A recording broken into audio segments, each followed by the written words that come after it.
History didn't preserve the truth. It hired a publicist and improved the lighting. Some of history's biggest legends were exaggerated, miscredited, or polished until the real people disappeared. Stay with us, because the deeper we dig, the less heroic these icons become. And one of America's most famous origin stories may have been built almost entirely from a family tale. 1. Paul Revere wasn't the lone midnight hero. Paul Revere is remembered as the fearless rider who raced through the night shouting, "The British are coming!" and single-handedly awakening the American Revolution. It is a wonderful story. Fast horse, dramatic warning, heroic silhouette. Unfortunately, history brought several riders, and poetry fired most of them. On April 18, 1775, Revere and William Dawes were both sent to warn Samuel Adams and John Hancock. They were later joined by Dr. Samuel Prescott. When a British patrol stopped the group, Prescott escaped and reached Concord. Dawes also got away, although he never completed the mission. Revere was detained, questioned, and eventually released without his horse. He returned to Lexington on foot. Revere still played an important role, but he was part of a much larger warning network, not a one-man colonial emergency service.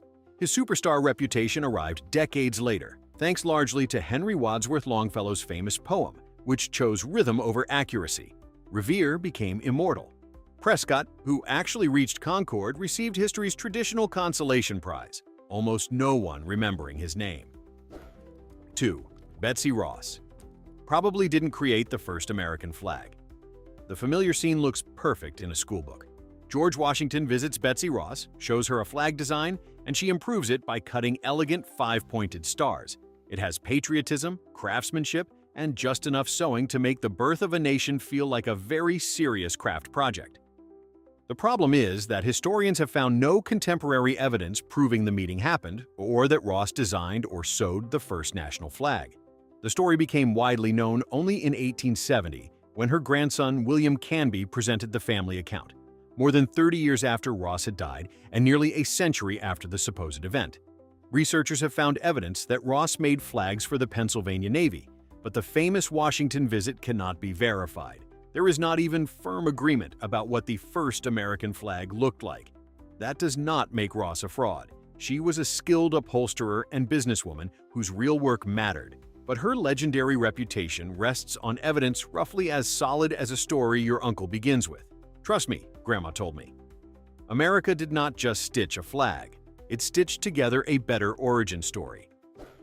3. Thomas Edison didn't invent the light bulb alone. Thomas Edison is usually pictured as a solitary genius sitting in darkness until one brilliant thought suddenly lights the room. In reality, electric lamps existed before Edison, and the famous bulb emerged from organized teamwork, relentless testing, and an industrial laboratory packed with skilled assistants. At Menlo Park, Edison employed researchers and mechanics he called his muckers. Together they worked on bulbs, generators, wiring, and the larger electrical system needed to make indoor lighting practical. Edison's achievement was not creating the first electric light from nothing. His team developed a commercially useful incandescent lamp and helped build a system capable of delivering electricity to customers.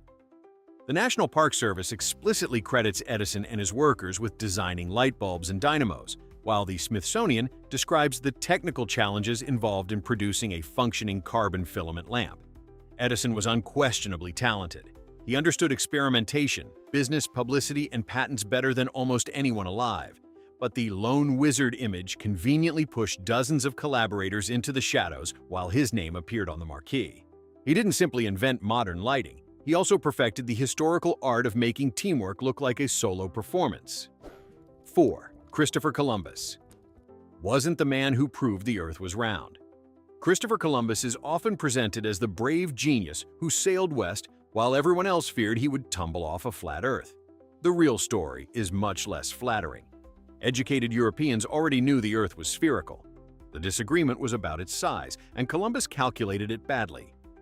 He believed Asia was far closer to Europe than it actually was. Had the Americas not been in his path, his expedition would probably have run out of supplies long before reaching Japan. When he landed in the Caribbean in 1492, he insisted he had reached islands near Asia, even as the evidence became increasingly awkward. The continents were eventually named after Amerigo Vespucci, who correctly argued that these lands formed a separate part of the world. Columbus also helped establish a colonial system built on forced labor and the enslavement of indigenous people. European violence, disease, and exploitation devastated the Taino population. He was certainly a determined navigator, but history promoted a man with incorrect geography into the patron saint of knowing exactly where he was going. 5. Marie Antoinette. Probably never said, "Let them eat cake." Marie Antoinette has spent more than 2 centuries playing history's favorite spoiled rich woman. According to the famous story, when told that hungry French citizens had no bread, she coldly replied, "Let them eat cake." It is the perfect sentence for an uncaring queen, so perfect in fact that people apparently forgot to check whether she said it. There is no reliable evidence that she did. A similar phrase appeared in Jean-Jacques Rousseau's Confessions, written when Marie Antoinette was still a child and had not yet arrived in France. The remark was only connected to her much later, after her public image had already been destroyed by revolutionary propaganda. She was undeniably extravagant and lived inside a royal system separated from ordinary life. But she did not personally bankrupt France, create its social inequality, or control the political crisis that destroyed the monarchy. Her spending became an easy symbol for problems that had been developing for generations. Marie Antoinette deserved criticism, but not every accusation attached to her name. History gave her a fake quotation, blamed her for an entire collapsing system, and then executed her reputation before the guillotine finished the job. 6. Alexander Graham Bell. Wasn't the telephone's only father. Alexander Graham Bell usually receives the telephone as a personal gift from history. One brilliant inventor, one famous call to Thomas Watson, and suddenly humanity could interrupt dinner from another building.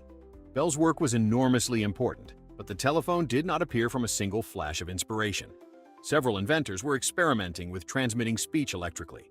Antonio Meucci had created earlier voice communication devices, Johann Philipp Reis demonstrated a form of telephone years before Bell's patent, and Elisha Gray submitted telephone-related documents to the United States Patent Office on the same day as Bell in February 1876. Bell secured the decisive patent and developed a working system with his assistant Thomas Watson. His design became commercially successful, which is usually the moment history stops remembering everyone else. Later improvements by other inventors also made telephones clearer and more practical. Bell deserves a major place in the story. He simply does not deserve the entire story. The telephone was less a solo masterpiece and more a crowded group project in which one student reached the patent office first and got his name printed on the cover. 7. Robert Peary may not have reached the North Pole. For decades, schoolbooks confidently announced that Robert Peary became the first person to reach the North Pole on April 6, 1909.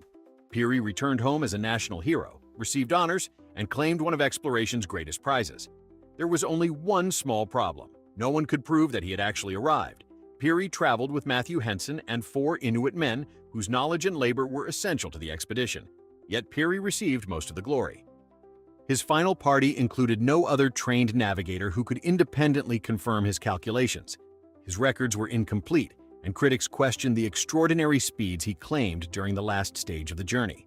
A later review commissioned by the National Geographic Society concluded that Peary's surviving evidence did not prove he had reached the exact pole and suggested that he may have fallen short.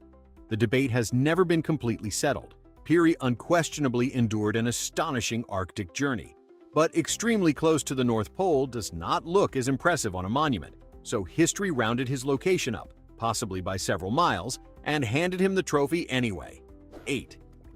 Buffalo Bill sold a carefully packaged version of the Wild West Buffalo Bill. Cody looked like the Wild West had personally hired a public relations department. He had the long hair, the dramatic coat, the frontier stories, and a nickname that practically arrived with its own theme music. Cody had genuinely worked as a scout and buffalo hunter, but the heroic image recognized around the world was largely created through entertainment. Beginning in the 1880s, his touring Wild West show presented staged battles, shooting exhibitions, horseback performances, and dramatic versions of frontier life. It was enormously successful, traveling across the United States and Europe and helping define what millions of people believed the American West had been. The performances mixed authentic skills with theatrical exaggeration. Complex conflicts, indigenous displacement, military violence, and ordinary frontier hardship were transformed into exciting family entertainment. Cody was not simply describing history. He was editing it, adding costumes, selling tickets, and making sure he remained near the center of the poster. Buffalo Bill deserved his reputation as a brilliant showman. His reputation as the living embodiment of the authentic West is more questionable. He did not conquer the frontier nearly as successfully as he conquered the audience. 9. Captain James Cook didn't discover Australia. Many history books once gave Captain James Cook credit for discovering Australia, as if an enormous continent had somehow gone unnoticed until a British ship appeared on the horizon. That version makes for a neat adventure story, but it ignores thousands of years of human history. Aboriginal Australians had lived on the continent for at least 65,000 years before Cook arrived. Dutch sailors had also mapped large sections of Australia's western and northern coastline during the 1600s. Cook's real achievement came in 1770, when he carefully charted much of the eastern coast aboard HMS Endeavour and claimed it for Great Britain. His maps were remarkably accurate and became enormously valuable to future navigators. nma.gov.au. Cook was an exceptional navigator and explorer whose voyages expanded European knowledge of the Pacific. None of that requires pretending he found a continent that millions of people already called home. The myth survived because empires love stories where history begins the moment they arrive. Cook accomplished enough remarkable things on his own. History didn't need to hand him an entire continent that was never actually lost. 10. Pocahontas was never the Princess Disney introduced to the world. Ask most people about Pocahontas, and they'll picture a fearless young woman falling deeply in love with Captain John Smith while singing beside rivers and towering forests.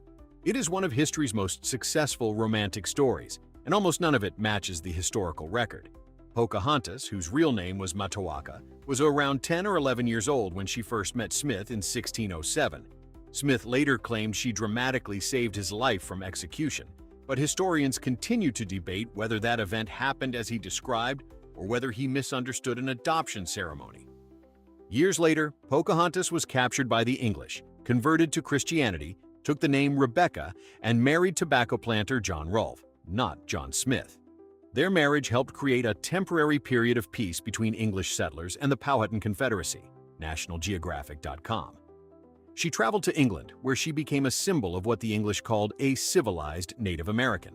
Tragically, she died there in 1617 at only about 21 years old before returning home. The real Pocahontas wasn't the heroine of a romance. She was a young woman caught between two worlds, and history replaced her complicated life with a fairy tale that sold far better. 11. Galileo wasn't thrown into a dark dungeon for science. Galileo Galilei is often remembered as the lonely scientist chained in a dungeon because he dared to say the Earth moves around the sun. It is an unforgettable image, but like many unforgettable images, it leaves out almost everything that actually happened. Galileo strongly supported the heliocentric model proposed by Copernicus, and his telescopic observations provided important evidence. In 1633, the Roman Catholic Church tried him for suspected heresy after he published dialogue concerning the two chief world systems. He was found guilty and forced to publicly recant his support for heliocentrism. Britannica.com. What happened next surprises many people. Galileo was not tortured or locked away in a medieval dungeon. Instead, he spent the rest of his life under house arrest, first in comfortable residences and later at his villa near Florence. While restricted, he continued writing and completed important scientific work, including two new sciences, one of the foundations of modern physics. His conflict with church authorities was absolutely real, and it became a defining moment in scientific history. But reality is often less theatrical than legend. Galileo didn't spend his final years staring through prison bars. He spent them writing books that outlived everyone who tried to silence him. 12. Robin Hood probably wasn't one real person. Robin Hood may be England's most beloved outlaw, the heroic archer stealing from the rich, helping the poor, and effortlessly humiliating the Sheriff of Nottingham. The only problem is that historians cannot agree whether Robin Hood ever existed at all. The earliest surviving Robin Hood ballads appeared during the late Middle Ages, but they describe a character who already seemed familiar to audiences. Over the centuries, researchers have searched legal records for the real Robin Hood and found several men with similar names, along with various outlaws who could have inspired parts of the legend. None of the candidates fits the entire story. Historians generally believe Robin Hood evolved from multiple traditions, local folklore, and real criminals whose exploits gradually blended into one unforgettable hero. BritishLibrary.uk. Interestingly, the earliest stories never portrayed him as a champion of universal equality. He often helped specific people while remaining very much an outlaw. Robin Hood became history's greatest example of successful character development. One mysterious figure, or perhaps several, slowly transformed into a legendary hero that every generation rewrote to fit its own idea of justice. 13. Mata Hari was more famous than effective as a spy. Few names are as closely associated with espionage as Mata Hari. Popular culture turned her into the ultimate seductive super spy, a woman whose charm supposedly changed the course of World War I. The reality was far less glamorous. Born Margaretha Zelle in the Netherlands, Mata Hari became a successful exotic dancer before the war. During World War I, she accepted money from German intelligence, but historians continue debating whether she ever provided information of real military value. French authorities arrested her in 1917, accusing her of causing the deaths of thousands of soldiers through espionage. She was convicted and executed by firing squad. Britannica.com. Modern historians generally agree that France greatly exaggerated her importance. At a time when the war was going badly, the government needed a dramatic spy trial to reassure the public that someone was being held responsible. Mata Hari's fame, lifestyle, and foreign nationality made her an easy target. She may have been reckless, naive, and willing to play both sides. But the legendary master spy celebrated in books and movies probably never existed. Her greatest performance wasn't on the dance stage. It was the one history wrote for her after she died. 14. Nero probably didn't fiddle. While Rome burned, the image is unforgettable. Rome is engulfed in flames while Emperor Nero casually plays the fiddle, completely ignoring the destruction around him. It is one of history's favorite examples of leadership failure, and one enormous historical problem ruins the scene.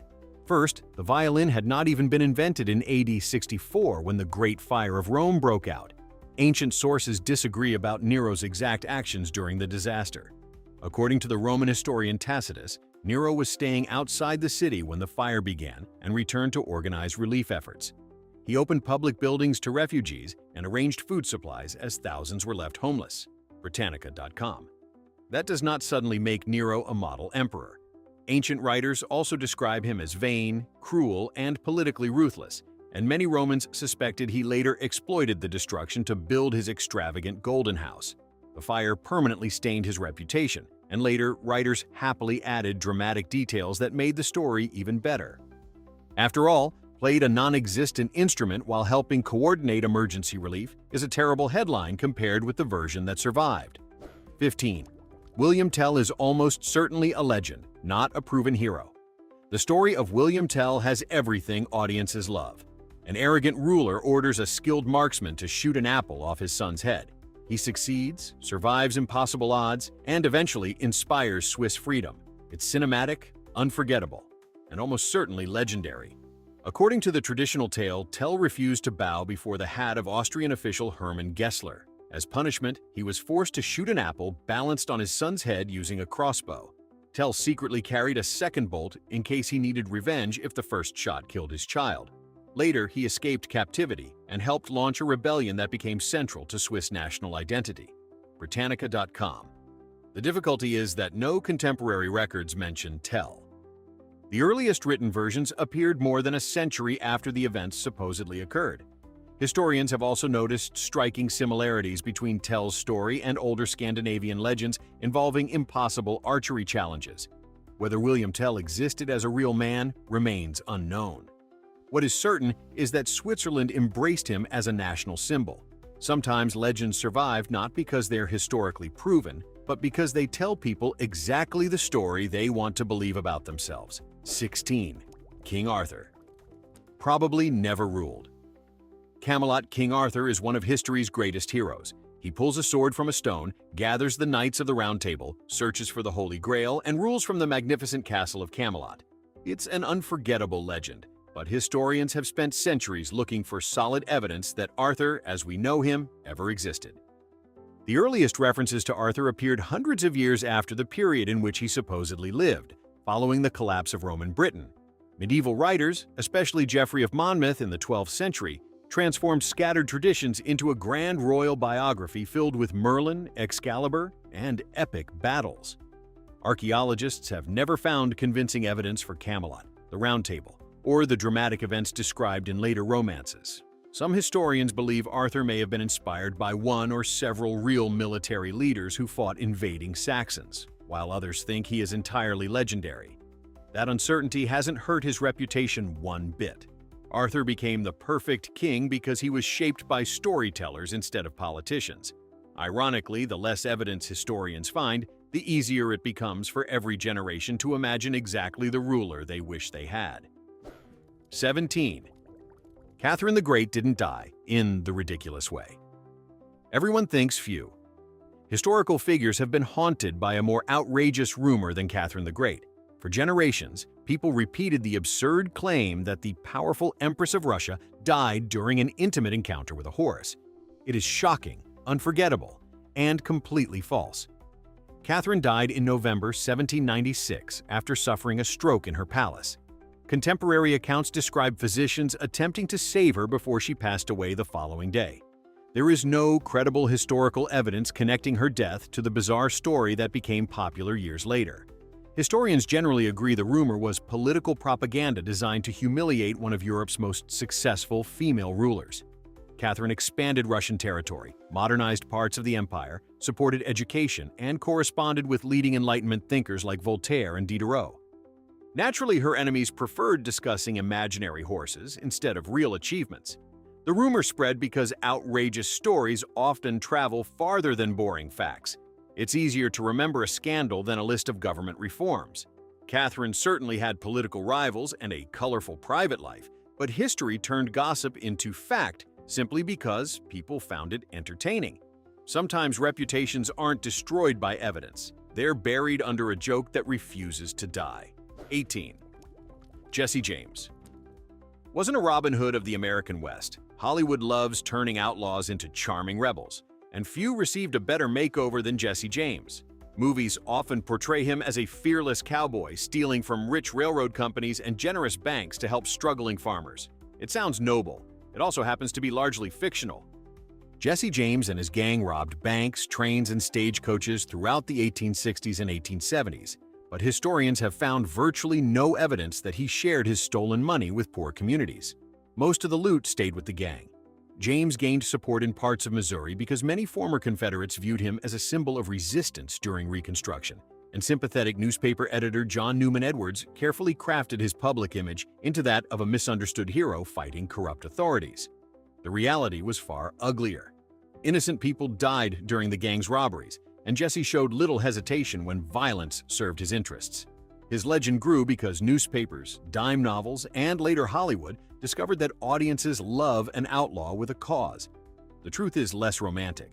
Jesse James wasn't the Wild West's version of Robin Hood. He was an exceptionally successful criminal with an exceptionally talented publicist. 19. Cleopatra was famous for her mind more than her beauty.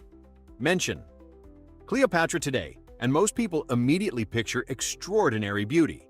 Films, paintings, and novels usually present Egypt's last queen as the most irresistible woman in history. Ancient sources, however, suggest her greatest weapon wasn't her appearance, it was her intelligence. Cleopatra VII spoke multiple languages, reportedly including Egyptian, Greek, and several others. Unlike many rulers of the Ptolemaic dynasty, she learned the Egyptian language and actively engaged with the culture she governed. Ancient writers such as Plutarch emphasized that her charm came from her wit, voice, confidence, and remarkable conversational skills rather than flawless physical features. Coins minted during her reign even show a face that looks quite ordinary by modern beauty standards. She navigated one of the most dangerous political environments in history, forming alliances with Julius Caesar and later Mark Antony, while trying to preserve Egypt's independence against the rising power of Rome. Her downfall came through military defeat, not vanity. History often remembers Cleopatra as history's greatest seductress.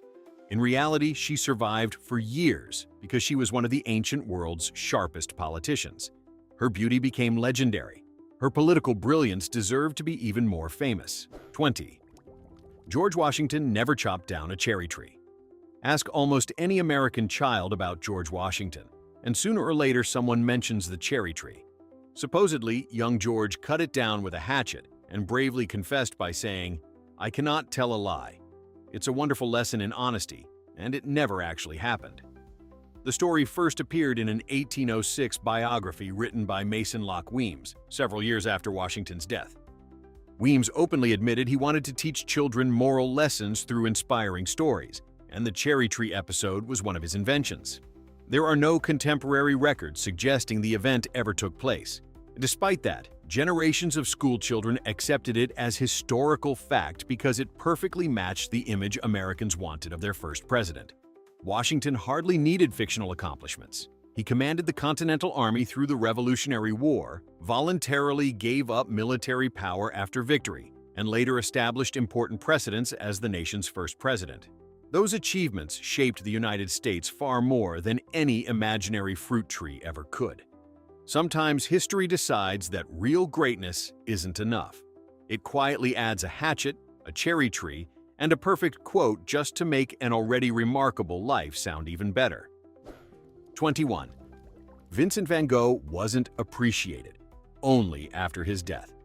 Almost everyone has heard the heartbreaking story that Vincent van Gogh sold only one painting during his lifetime and died believing he was a complete failure. While it is true that he struggled financially and never achieved widespread fame, the popular version oversimplifies what actually happened. During the final years of his life, Van Gogh began attracting attention within artistic circles. His paintings appeared in several exhibitions in Paris and Brussels, and respected artists and critics were starting to recognize his originality. His brother Theo worked tirelessly to promote his art, while fellow painters admired his bold use of color and emotion. Although Van Gogh remained poor and battled severe mental illness, he was not completely unknown or ignored. After his death in 1890, however, his reputation exploded. Theo's widow, Johanna van Gogh Bonger, carefully preserved his letters, organized exhibitions, and introduced his work to collectors across Europe. Without her dedication, Van Gogh might never have become the global icon we know today. The myth of the forgotten genius makes for a dramatic ending. The truth is more interesting. Van Gogh's talent was already being noticed. It simply took one determined woman to make sure the rest of the world finally caught up. 22. Blackbeard wasn't the bloodthirsty monster his enemies described. Blackbeard's reputation is terrifying. According to popular legend, he was a pirate who slaughtered anyone unlucky enough to cross his path, leaving ships floating in silence behind him. His appearance certainly encouraged that image. Before battles, he braided his enormous beard and tucked slow-burning fuses beneath his hat so smoke surrounded his face, making him look like something straight out of a nightmare. But historians have found surprisingly little evidence that Edward Teach, better known as Blackbeard, regularly murdered captured crews. In fact, during most of his documented career, pirates preferred intimidation over violence. Dead sailors couldn't reveal where valuables were hidden or help sail captured ships. Blackbeard understood psychology better than bloodshed. If a smoking beard convinced a merchant captain to surrender without firing a cannon, everyone saved time and usually survived. His terrifying image became even darker after his death in 1718, when newspapers and adventure stories exaggerated his cruelty to entertain readers. That doesn't make him a good man. He robbed ships, broke the law, and spread fear across the Atlantic. But history often remembers him as an unstoppable killing machine, when in reality his greatest weapon was convincing people they were facing one. 23. Captain Bligh wasn't the villain of the bounty. Thanks to novels and Hollywood films, Captain William Bligh became history's favorite cruel sea captain. The mutiny aboard HMS Bounty is usually told as a simple story. A brutal commander pushes his exhausted crew too far, the sailors rebel, and justice wins. It is dramatic, it is memorable, it is also incomplete. Bligh certainly had a sharp temper and demanded strict discipline, but naval records show he actually ordered fewer floggings than many Royal Navy captains of his era. Much of the crew's frustration came after spending months in Tahiti, where life was comfortable, relationships had formed, and returning to harsh naval discipline suddenly seemed unbearable. Fletcher Christian eventually led the mutiny in April 1789. What happened afterwards says even more about Bligh's abilities. Cast adrift in a tiny open boat with 18 loyal men, he navigated nearly 3,600 miles across the Pacific with astonishing skill. eventually reaching safety in Timor. It remains one of the greatest survival voyages in maritime history. Bligh wasn't an easy man to work for, but history turned a talented navigator into a one-dimensional tyrant because every great adventure apparently needs an obvious villain. 24. Marco Polo probably didn't bring pasta to Italy. One of the most popular food stories ever told claims that Marco Polo returned from China carrying noodles, introducing pasta to Italy after his travels in the 13th century. It's a charming tale. Unfortunately, Italian dinner was already well underway before Polo ever packed his bags. Historical records mention pasta in parts of Italy centuries before Marco Polo reached Asia. Arab geographers described dried pasta being produced in Sicily as early as the 12th century, and various forms of noodles had already become part of Mediterranean cooking. Marco Polo certainly encountered fascinating foods during his travels, but there is no evidence that he invented Italian pasta by importing it from China. His actual accomplishments were impressive enough. Polo spent years traveling across Asia, served at the court of Kublai Khan, and later dictated the travels of Marco Polo, one of the medieval world's most influential travel accounts. Whether every detail in the book is accurate remains a separate debate, but its influence on European curiosity about Asia was undeniable. History somehow looked at one of the greatest travelers of the Middle Ages and decided his most important contribution was spaghetti. Even Marco Polo probably would have expected a better legacy than that. 25. Bonnie and Clyde weren't glamorous romantic rebels. Bonnie Parker and Clyde Barrow remain two of America's most famous outlaw lovers. Movies often portray them as stylish rebels speeding through the countryside, stealing from banks, outsmarting police, and living an exciting life of freedom together. The photographs they left behind only strengthened that image. The real story was considerably harsher. Between 1932 and 1934, the Barrow gang spent much of its time robbing small stores, gas stations, and rural businesses rather than major banks. Their life on the run was exhausting. They constantly slept in stolen cars, survived on poor food, and rarely stayed anywhere for long. Violence followed them wherever they went. Historians believe the gang was responsible for the deaths of at least 13 people, including several police officers. Bonnie herself was badly injured in a car accident that left her struggling to walk for much of their final year together. The glamorous road trip fantasy shown in films looked nothing like the cramped, fearful reality they experienced every day.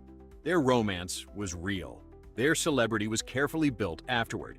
History remembered the photographs. The victims' families remembered everything else. 26. Rasputin didn't have supernatural powers. Grigory Rasputin has been transformed into one of history's strangest villains. According to legend, he hypnotized Russia's royal family, possessed magical healing powers, survived impossible assassination attempts, and refused to die no matter what happened to him. The real man was unusual enough without adding supernatural abilities. Rasputin gained influence because Tsarina Alexandra believed he could help her son Alexei, who suffered from hemophilia. On several occasions, the boy's condition appeared to improve after Rasputin visited. Historians suggest this may have happened because Rasputin encouraged doctors to stop aggressive treatments, including aspirin, which unknowingly made bleeding worse. The famous story of his death also grew wildly over time. Popular accounts claimed he survived poison, multiple gunshots, a brutal beating, and drowning before finally dying. Modern forensic evidence indicates the poisoning probably never occurred, and gunshot wounds alone were sufficient to kill him in December 1916. Rasputin was certainly mysterious, controversial, and politically influential, but history gradually replaced an eccentric religious figure with something closer to an immortal movie monster. Apparently, one dramatic assassination simply wasn't dramatic enough. 27. Napoleon Bonaparte wasn't actually short. If history handed out awards for the most successful misunderstanding, Napoleon Bonaparte would win comfortably.